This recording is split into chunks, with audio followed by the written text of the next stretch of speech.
If I were to say, instead of listening to that, if I were to say first, I want every child in America to have a teacher who's fully educated, well-qualified, intellectual, compassionate, well-compensated, well-rested, and ready to go. We'd all agree with that too. So it's a question of who gets to name the discussion that we're having. And I want to argue that you, young people in particular, but all of us really, looking at this moment of rising expectations, this moment of deep crisis, this moment of war, seemingly without borders and without end, this moment of economic collapse, how are we going to rethink and redefine the issues? Another example of kind of framing. Some of you are old enough to, well, you're all old enough to remember 9/11. But after 9/11, there was a great open discussion about what had happened. Now, there's no question, I don't think, in anybody's mind that it was an act of pure terror. It was a crime against humanity. It was a horrific crime. And yet, the question, was it a war on terror? Is the response a war on terror? And that language became the dominant language. I remember thinking all through those early years after 9/11, kind of God bless the BBC, which I don't always God bless, but God bless the BBC, because they always said the so-called war on terror. It makes a difference because they were pointing to the fact that it's a metaphor. If we used a criminal justice metaphor, we would have a different response. So the question, what is the frame that we're talking about? Take the question of foreign policy.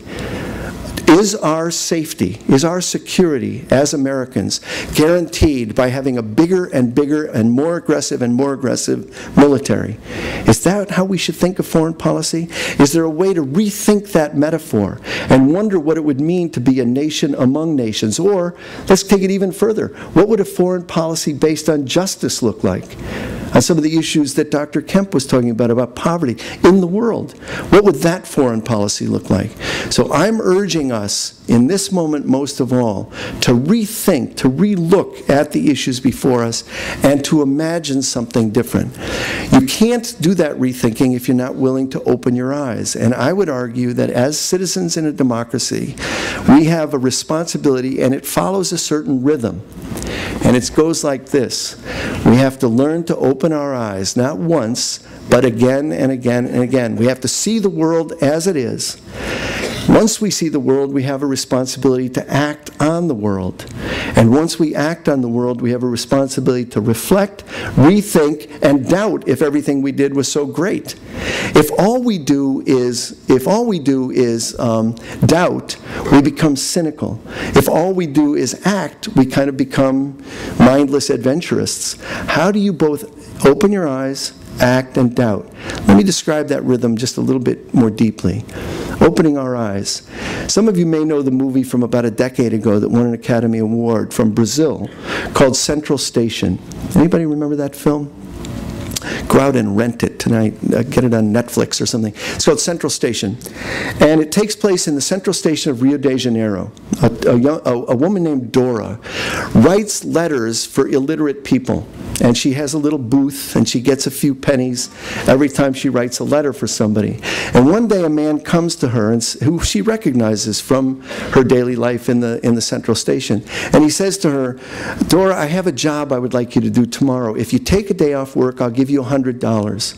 And to her, this is huge. This is wonderful. So, of course, she says, sure, I'll do it. What is it? He says, I want you to pick up a young man, 10 years old, in this part of Rio, take him across town to this part, and deliver him to an American couple who's going to adopt him. Now, if you don't know Rio de Janeiro, it's a lot like LA. It's impossible to get around. So this is a job that'll take her a day. And she says, of course. So the next day she does the job. Picks up the kid, takes him across town, delivers him, collects her $100. On her way home, she stops and buys a color television. And she's at home in her small, humble house, watching her television when a neighbor comes over.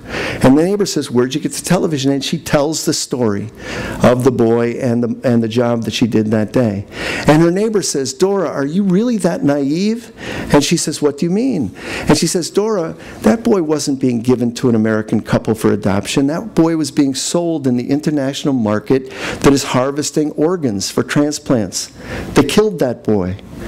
Are you crazy? Well, this all happens in the first few minutes of the film, right?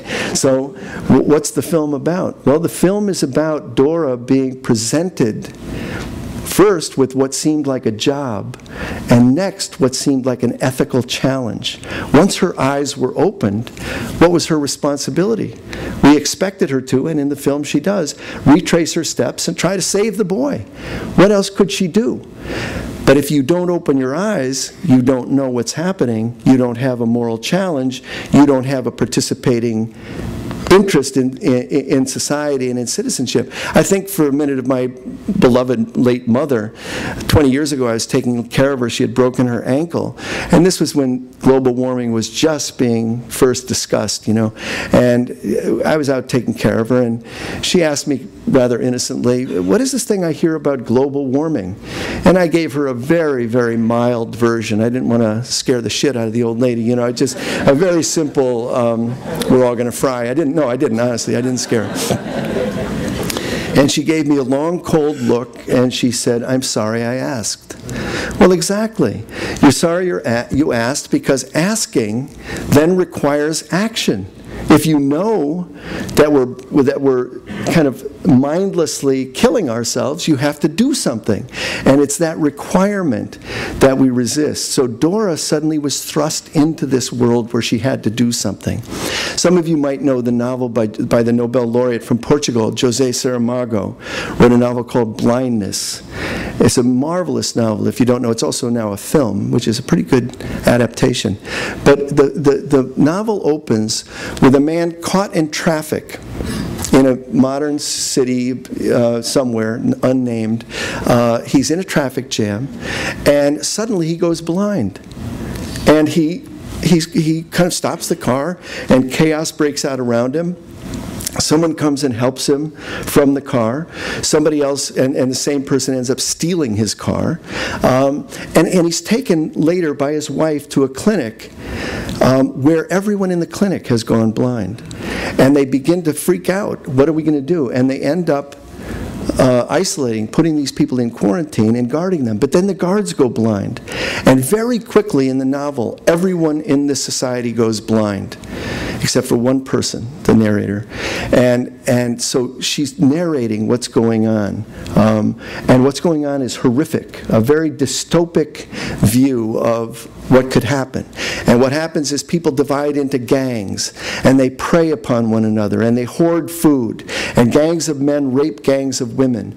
And it gets more and more and more disgusting and horrific, until one day, as things have reached the absolute bottom, the original guy blinks his eyes back on, and he can see.